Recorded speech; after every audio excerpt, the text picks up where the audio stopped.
नमस्कार भावांनो आणि बहिणींनो, माझ्या यूट्यूब चॅनलमध्ये मी सर्वांचं स्वागत करते। आज मी मुरमुऱ्याचा चिवडा बनवत आहे। हे काही इथं मुरमुरे घेतलेले आहेत आणि इकडे साहित्य आहे आपलं डाळवा, कढीपत्ता, कोथिंबीर, लसूण, शेंगदाणे आणि 4-5 मिरच्या घेतलेल्या आहेत। हे जिरे घेतलेले आहेत। यामध्ये गॅसवर कढई ठेवलेली आहे, तेल टाकलेलं आहे, तेल तपलेलं आहे आपलं। आता यामध्ये मी जिरे टाकून घेते अगोदर।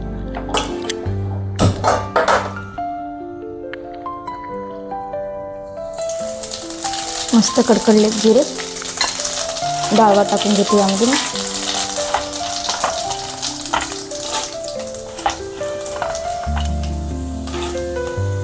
कढीपत्ता आहे,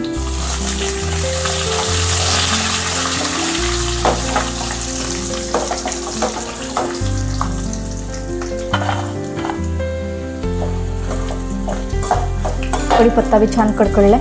यामध्ये मी शेंगदाणे टाकून घेते।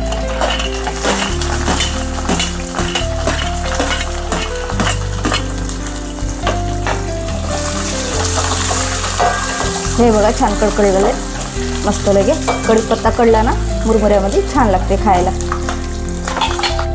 मिरच्या टाकत आहे,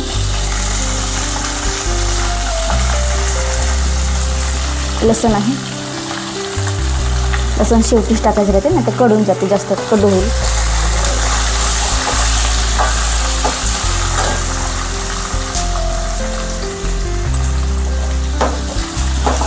याला छान कडून घेते मस्त, म्हणजे तर आपला चिवडा खमंग एकदम मस्त होईल खायला।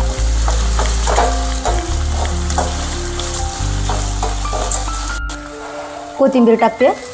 कोथिंबीर पण आपली कडक व्हायला पाहिजे, नरम राहिले तर चांगलं लागत नाही खायला। एकदम कडक झाली ना मुरमुऱ्यामध्ये छान लागते खायला।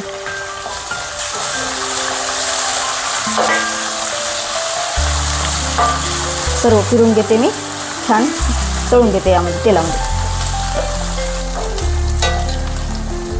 झालेलं आहे आपलं तयार झालेलं आहे मिश्रण। आता याच्यामध्ये तेलामध्ये टाकून मुरमुऱ्यामध्ये टाकून घेऊया फोडणी।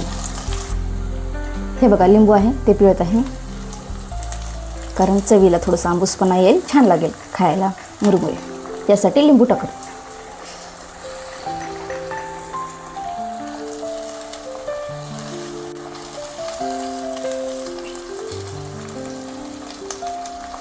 चमचाभर साखर टाकते बघा। हे बघा अर्धा चमचा साखर टाकत आहे। चवीनुसार नमक टाकत आहे, चमचे ते टाकून घेते मी। हळद आहे, मुलांना सुट्ट्या लागल्या तर गोंधळ करत आहेत, लेकरं घरी आहेत। 2 चमचे टाकलेले आहे हळद पावडर। अर्धा चमचा लाल मिरची आहे।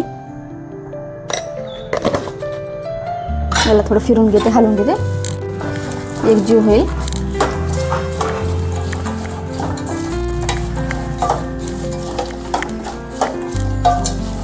छान झालेला आहे। आता मुरमुऱ्यामध्ये टाकून घेते। हे बघा हे आपण तळलेला मसाला मी यामध्ये टाकून घेते आणि मिक्स करून घेते।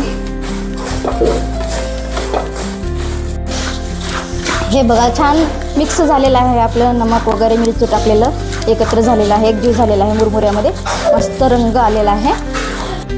हे बघा आपला चिवडा मुरमुऱ्याचा खायला रेडी आहे, मस्त स्वादिष्ट झालेला आहे। व्हिडिओ आवडल्यास लाईक करा, शेअर करा, कमेंट करा, चॅनलला सबस्क्राईब करा। धन्यवाद।